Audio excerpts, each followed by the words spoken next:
There's something really special and unique about black culture because it is a lifestyle. What we listen to, our music. Cultural theft has been American as apple pie. From the time that we were brought over here on slave ships, we had to fight to the death. Don't do my thing and not give me my share. That's where it becomes theft. Call it what it is. Cool. Let's move on. They're literally taking line by line, beat by beat, our music. Since we now have hip-hop artists who might have been in jail a few years ago dealing drugs, who are now millionaires, it's certainly a multi-billion-dollar industry. Hip-hop has been such a big influence on the world, and I think that's cool. If we say that only black people should be able to make black culture, then the flip side is true. And only white people should be able to make white culture. Black people have hard feelings about what's going on, and we should definitely not get over it. We should take those hard feelings and turn them into hard action.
This here is my list of covers of Mbube and its progeny, Mbube and The Lion Sleeps Tonight.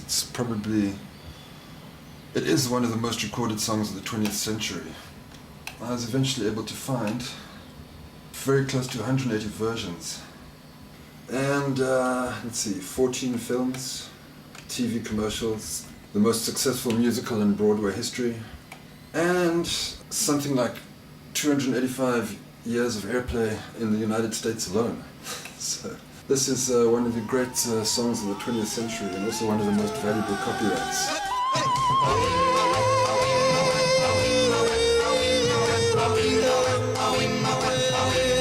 In the jungle, the quiet jungle, the lion sleeps tonight.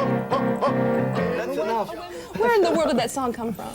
Well, actually, the word Wimoweh is a derivation of a Zulu word, Mbube, M-B-U-B-E. What does it mean? Well, when I was asked to write a song for this little group called the Tokens, I looked it up. I didn't look it up, I did research, and found out that it was a word used by Africans when they went into the jungle, and it was either going after the lions or coming back after they got the lions. I didn't know which.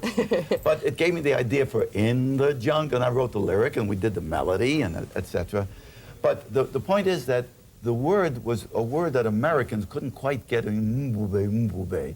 So it was, you know, like anglicized. It evolved into from Mbube to Wimoweh. Wimoweh. And that's how Wimoweh was born. So I never wrote Wimoweh, I wrote the song.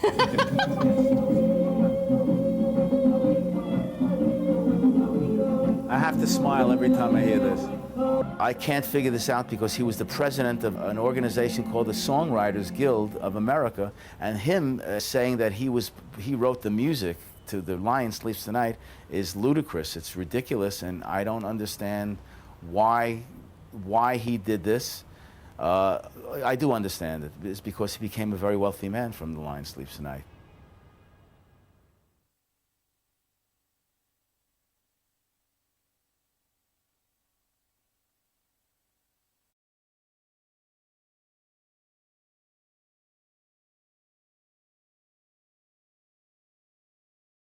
large record companies and the media control which music is promoted and played. They make hit records happen. They make superstars. Good to see some heavy rock. Money for nothing. There are no black British superstars, but this does not reflect a lack of talent. It is just one symptom of the way the record industry champions white artists and their music. This is partly because it has so few black employees. I think it's very important for the record industry itself to recognise that it is not special. And it has the same kind of problems with underemployment and underrepresentation of ethnic minorities as any other business. And it's also important that the public recognises that the record industry is not special and is not a right-on business, a very hip industry, which is an equal opportunity employer, because it manifestly is not. The record industry is worth £680 million a year and has around 50,000 employees. It was unable to give us figures on how many are black. I don't think it's just down to the employment of black people in the music business. I mean, I've, over many years, been involved with black people in all spheres of my career in the music business. And I don't think that's been the reason why black music has not developed, because there's not enough people in it. I think there are all sorts of other outside forces that have caused that. But of course, I'd like to see a lot more black people in the music business. Until there's more of us in the industry owning our own thing and having more of a say in it, business-wise, and what the decisions on the releases and the people who get the money, the budgets in the companies, then it's going to carry on like this. You know, people are going to come up and disappear and come up and disappear, and it makes it appear as if we haven't got what it takes to keep going.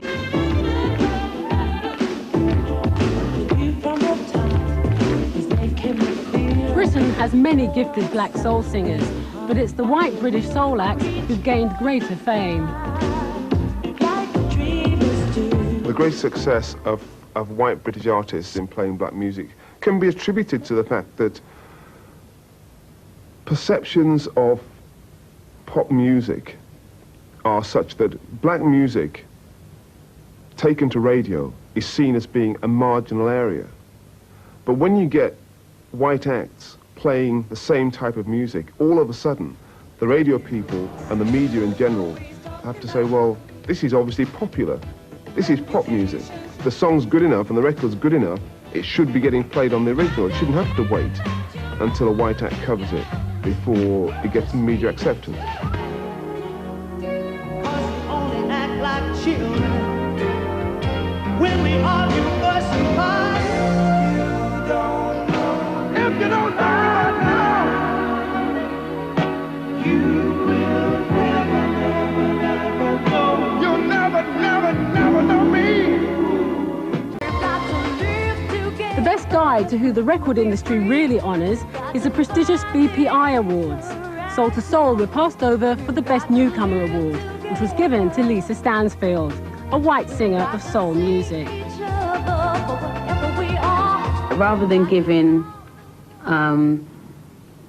credit or respect, paying respects to the people that come up with an original idea, it's a bit like, right, now we found a great white hope that can do this better than, or as well as they can, even if it's not as well as, but we can do something that's sort of like the real thing. Let's market them and put a lot of money behind them rather than like sticking behind the people that are out there slogging for us right now and doing really well and bringing in the bucks. The difficulty, I think, at the moment is that there's a very narrow band of people selecting what is the best pop music, which means that you do get underrepresentations of major areas of music because there's nobody in the Radio 1 production circles who really knows about them. You may be right, because obviously if there are people, if we haven't got the right mix of people, then that is going to reflect on what goes on. I would accept that.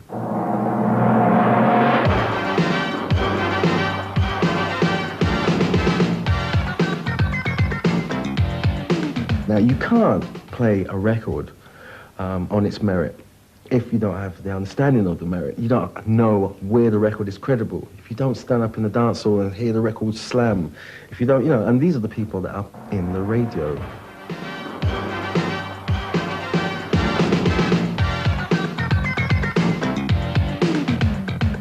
we could find presenters of whatever colour, race or creed that were good and were up to our professional standards, then we would have them on the air, and I'm sure if we had a greater racial mix, we would have a wider range of music on the network. I think what differentiates theft from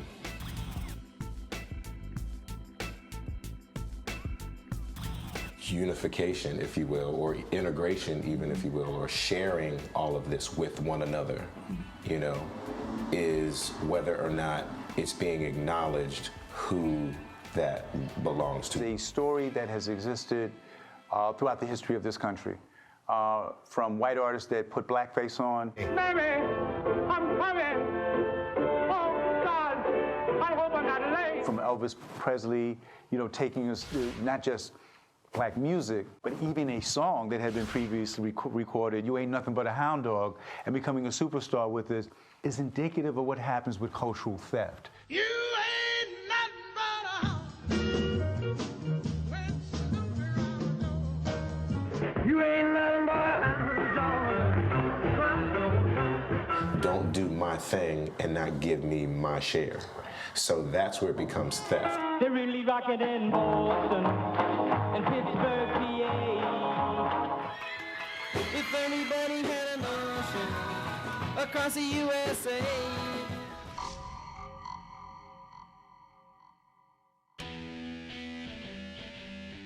It's very difficult for me to talk about Chuck Berry because I lifted every lick he ever played. So there's people still giving people credit, but they're giving them credit and they're still over there or down there, and you created this together, you're up over here. This is the gentleman that started it all, as far as I'm concerned.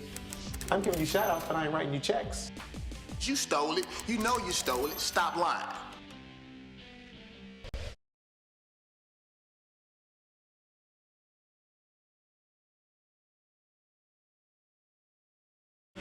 The so-called British invasion bands, which included the Beatles, the Kinks, the Hollies.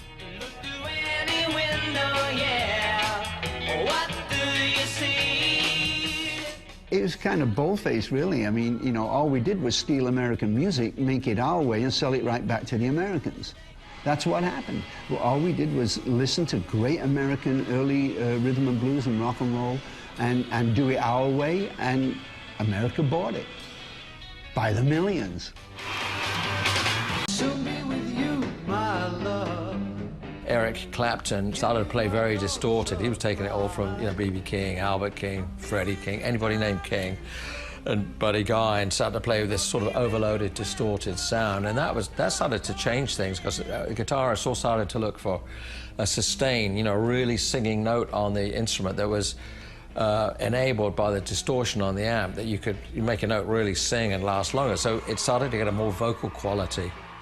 But one man rises from the crowd and redefines guitar playing.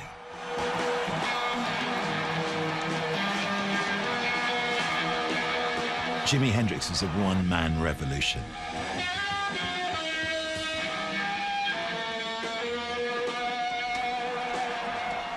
Insane guitar player. But he was playing left-handed. He was playing a right-handed guitar. You know, which is damn near impossible as far as I can work out, you know. How was he that good? I do not know.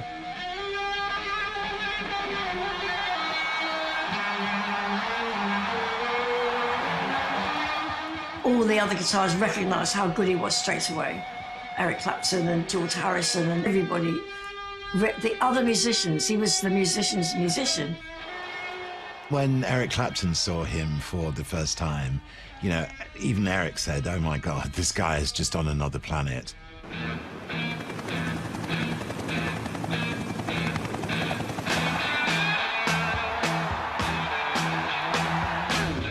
The Vietnam War and the Civil Rights Movement sparked riots across America.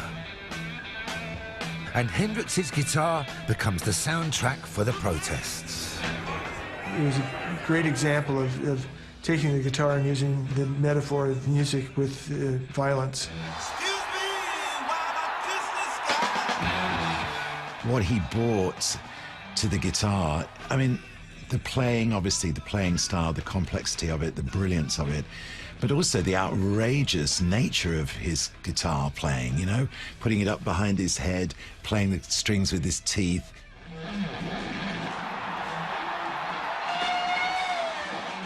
He didn't play the instrument, he played the amplifier. You know, so what you hear is coming out of this incredible force field set up between the guitar and the amplifier, you know. And so it's not just the, you know, the notes he's striking, it's the sounds that are coming off those notes. You know, all the things that everybody else tried to keep out of those notes, he was embracing those notes. You know, so you've suddenly got this, it sounded like the music of the Spheres, you know, compared to what people have been playing before, you know. It was by using that amplifier, turned up really, really loud, and able to control the feedback because of the solid body. Jimi Hendrix had it under control. Trust him. By 1969, Jimi Hendrix is the best paid rock musician on the planet, and everyone wants to emulate him. Possibilities are endless. What was interesting about the Police was that they were playing white reggae. Andy Summers developed this guitar playing style which I could recognise anywhere. The person who would define the right use of guitar and amplifier is Slash.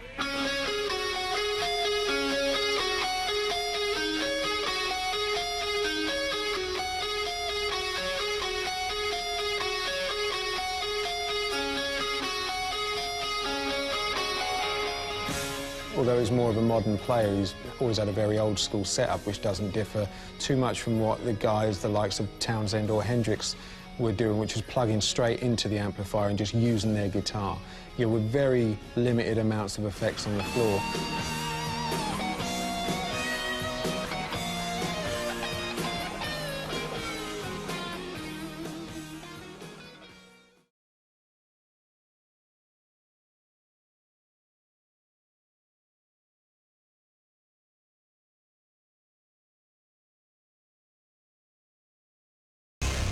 This is Bleaching Black Culture.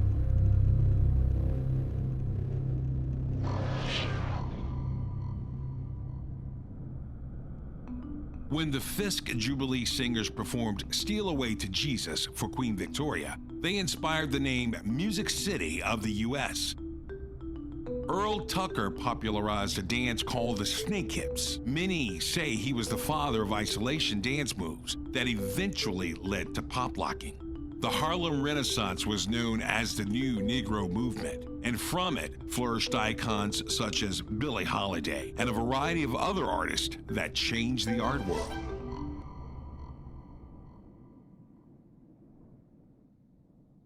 Cultural theft has been, and especially when it comes to black culture, as American as apple pie.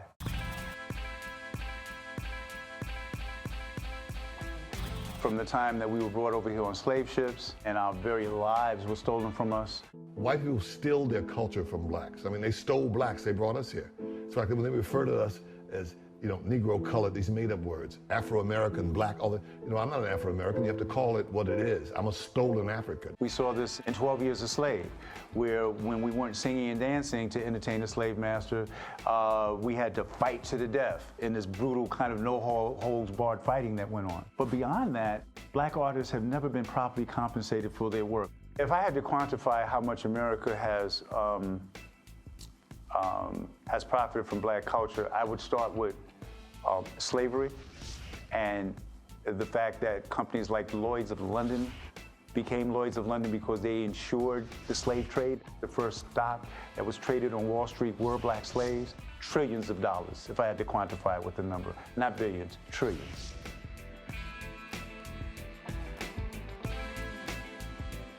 I think what differentiates theft from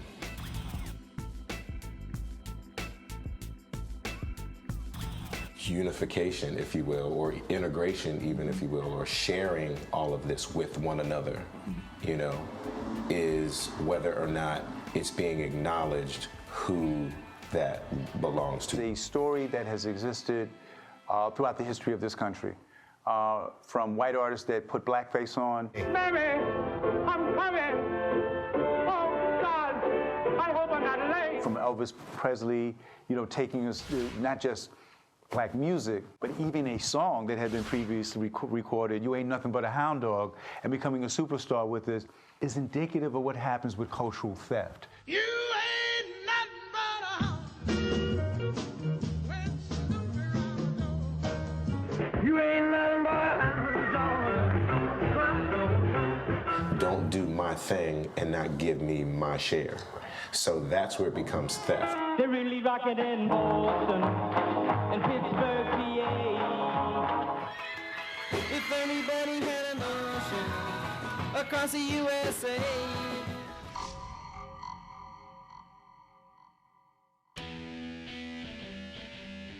It's very difficult for me to talk about Chuck Berry because I lifted every lick he ever played. So there's people still giving people credit, but they're giving them credit and they're still over there or down there, and you created this together, you're up over here. This is a gentleman that started it all, as far as I'm concerned. I'm giving you shout-outs, but I ain't writing you checks. You stole it. You know you stole it. Stop lying. This borrowing concept versus stealing.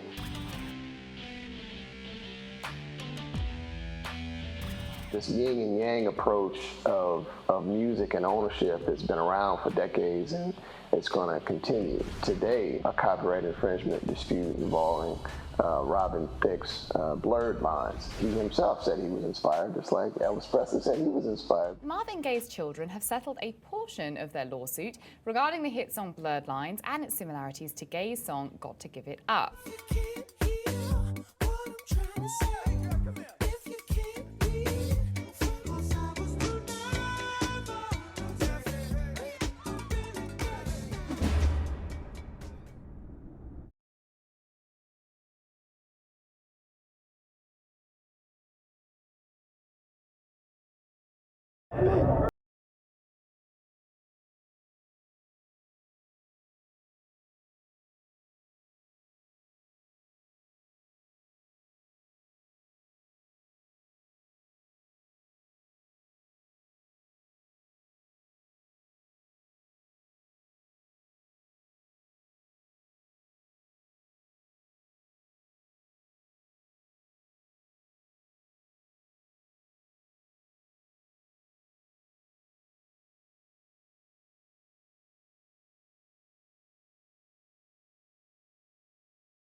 Damn, a lot of opinions.